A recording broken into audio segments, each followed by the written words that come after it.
Okay, so here we are with our priority mail package. Let's see here. Thank you, nurse. Okay.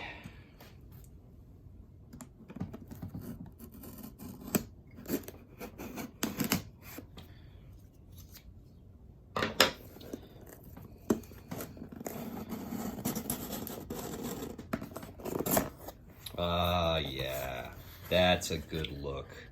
I don't know if anyone except for Severin still uses packing peanuts like this, at least in the boutique label game, and I appreciate that gesture on their parts. Let's see. All right. Oh yeah, it's just coming out all. Look at it go! Yay! Okay, one thing that I love about Vinegar Syndrome and Severin and all of these little labels, if you order directly from them, they send you stickers. I love it when they send me stickers. I love branding all of my possessions with their logos. Here, hang on a second. Here's the Severin logo. I love that. For years I thought the Severin logo was Betty Page. Turns out no, it's I think it's from an Australian sexploitation film called Felicity, which I've never seen. But anyway, that's where the logo comes from. All right, I'll put this down on the floor for my cats to play with. Lost the Severin sticker. The cats can't play with that. All right, now here it is, the Dungeon of Andy Milligan. Let's see, what does it say? It includes the ghastly ones, Legacy of Blood, Bloodthirsty Butchers, Carnage, plus 10 additional movies, all new special features, and more. It's in gory color. Apparently, oh my, that's gorgeous. Look at that. If you don't have the guts, stay away. Perversely arresting, Andy Milligan was one of the most extreme characters in exploitation cinema's lurid annals. And that's the truth. Okay, and they have a list of everything that's included here. The ghastly ones, which I've seen. The rats are coming, the werewolves are here. Great title, never seen the film. Vapors, which is sort of his underground debut, set in a gay bathhouse in New York in the mid-'60s. That's an interesting little film. The Body Beneath, Torture Dungeon, Nightbirds, The Man with Two Heads, Guru, the Mad Monk, Legacy of Blood, Bloodthirsty Butchers, Seeds, also known as Seeds of Sin. Let's see, Blood, Flesh Pot on 42nd Street. Probably my favorite title of any of them, Flesh Pot. I mean, what is a flesh pot? Anyway, Carnage is the last one there, which I believe is his Poltergeist homage. Yeah. But let's see here, and it's set up kind of like the previous Al Adamson box set. We've got the main bulk of the films all here, and then we have a 120-page book that was written by Stephen Thrower, author of Nightmare USA. Which, if you don't own that book, you really owe it to yourself to add it to your collection. I'm going to use this.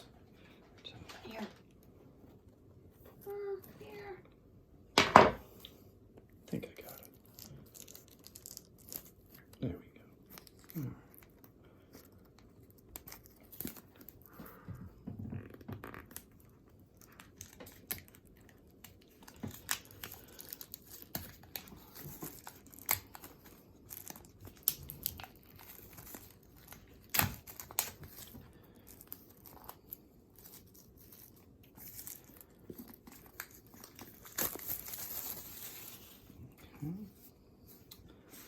All right. Let's see. Ooh, this is an unbelievable orgy of terror, sadistic suspense, spine-chilling. Oh, there's Andy. There's Andy doing his thing. I like his mustache. He looks kind of like Wilfred Brimley. All right, so, and we start out with the ghastly ones right there. That looks great. I love this. I love this setup with the artwork from the advertising campaigns. Double feature of Nightbirds and The Body Beneath. I think the connecting tissue here is that both films were shot in England. Although you wouldn't know it, Andy makes England look like Staten Island. That's what everybody says. Let's see, Torture Dungeon, Bloodthirsty Butchers. I'm really excited about seeing Torture Dungeon. It's got some really quotable dialogue, as I recall. The Curse of the Full Moon and Rats. The rats are coming. The werewolves are here. Apparently, it was this film was originally shot under the title The Curse of the Full Moon, and the William Mishkin or Peter Mishkin or one of these Mishkin guys, they were like, oh, Willard was a huge hit, and Ben is, the top #1 pop song. We want rats in our movie. So he made this werewolf movie where werewolves show up at the last 10 minutes, and they shoehorned in a bunch of rats to appeal to that. Classic kind of drive-in exploitation tactic there. The Man with Two Heads, which there is a famous review of this film that says there is entirely one too many heads in this movie. Because no, it is not in fact about a man with two literal heads. It's a Dr. Jekyll, Mr. Hyde thing, so it's a metaphor. But, metaphors don't really play at the drive-in that well. Guru the Mad Monk delivers the goods. I've seen Guru the Mad Monk more than a couple of times, and I love it. This is great. It has a great performance from Neil Flanagan, who pops up in a lot of Andy Milligan movies, and yeah, he really shines here. Let's see, Legacy of Horror and Legacy of Blood, which I think these are the same movie, just different cuts. And I'm excited about this one because it's a remake of the Ghastly Ones. But it's interesting that he was revisiting themes or cannibalizing himself. It depends on how you want to look at it. This is a really good double feature: Fleshpot on 42nd Street and Seeds, which are two of his surviving kind of sexploitation films. A lot of the stuff that he's known for are these like threadbare period horror gore films, but he made these sexploitation films that really operate more like underground theater pieces. And I think that's one of the things that everybody who likes Andy Milligan or loves Andy Milligan, if you're like me, that's what you love about him. Is it's not just trashy exploitation. He's in there too, and that's fascinating. All right, now we're getting into the end of an era here. I think Carnage from 1984 is the last movie that he made on the East Coast before he moved to Los Angeles to try and make it there, ripping off like trauma movies and making, like a ripoff of The Toxic Avenger called Monstrosity. I'm not making that up. He apparently was not a very, very good at comedy, though. But anyway, Carnage is sort of like, supposedly it's about, his anxieties about leaving Staten Island and his life changing and everything. And I can appreciate that as I enter my middle age. Blood is a 1973 vampire movie that I know next to nothing about.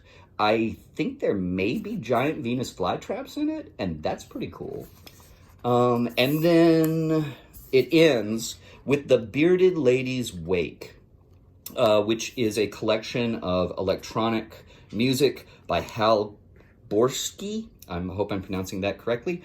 He played the hunchbacked simpleton in a lot of Andy Milligan. I almost called him Andy Warhol. Andy Milligan's films. And I love that they included this. Apparently he gave this CD to the director of Basket Case, Frank Henenlotter, and Frank Henenlotter provided it to Severin, and they decided to include it as a bonus. I'm very curious what The Bearded Lady's Wake must sound like. I'll be bumping this in my hoopty this summer. You better believe it. All right. What else? But wait, there's more. This is one of the things that really I was most excited about. Was Stephen Thrower wrote a short book, not a booklet, a short book about Andy Milligan called Andy Milligan's Venom. And they really got the look of an Andy Milligan title card there, I think. The blood dripping color. And right off the bat, it's a black and white image. So yeah, blood dripping color, but black and white too. Yes, so this goes through a rundown of the discs. I guess that's what Andy Milligan looked like at the end of his life. Wow, he looks like a little more together than I expected. I expected him to look much worse. Okay, we got some stills here. Ooh, was that Madam? Oh my. Okay, let's see. The Degenerates, that's one of his lost films. Apparently there were a lot of early pieces that he'd made for William Mishkin, and Mishkin didn't like Andy Milligan, and Milligan didn't really like William Mishkin. And at some point or another, just more out of spite than anything, Mishkin had all of the silver nitrate black and white prints of Milligan's stuff destroyed and burnt down for the silver content. And yeah, because he figured nobody would ever be interested in this. And yet, I mean, almost 40 years after the man's death, we're getting a box set that rivals anything done for a director like Alfred Hitchcock or Orson Welles. Anything that the Criterion Collection will release this year. I mean, it's going to have some stiff competition from this sort of a release. And, you know, honestly, no. Andy Milligan's movies are not for everybody. You're either going to love them or you're going to hate them. And you may start out hating them. I did not like them the first time I saw them. Then I got older. Maybe I was just going through a very dark period in my life. And, you know, there's something just wonderfully nihilistic and hateful about Andy Milligan's characters, his dialogue, the way he depicts humanity. It's very unique and certainly not what anyone would call commercial. I think this, yeah, okay, so this is from a sitcom that he tried to get off the ground called Red Rooster. I don't know what that was about. I mean, anything to make a buck, I guess, right, Andy? And yeah, this is the latter years, LA, 1985 to 1988. You know, supposedly, he died in poverty. He was buried in an unmarked pauper's grave. Nobody even knows where he's buried. I mean, you know, that's something. And it's tragic in a lot of ways. It's a pity that he did not get to live to see himself reassessed in any way, shape, or form. But we're very lucky that Severin did this. And, you know, even without seeing, oh, there's Monstrosity, his Toxic Avenger ripoff, which did not make the cut. They decided to stick to the East Coast. The Weirdo, yeah, that's another one. But, yeah, breakdown of how they got all the transfer stuff together. And, yeah. I believe this is from Torture Dungeon. And no, he is not a vampire. But there is a stake about to be pounded into his chest. All right. And then on the back, more luxurious fabric. Fitting because Andy Milligan was also a dressmaker who went by the nom de needle. What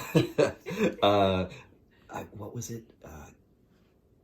Capuchin or something like that? I don't know. It's a very campy kind of name. But anyway, Severin Films, new release, The Dungeon of Andy Milligan. There are still a couple of hundred of them left on their website. I'm gonna call this one of the releases of the year. Okay, 2021. Hope you enjoyed this. It was my very first unboxing video. I'll see you next time. This is Bill Dunn.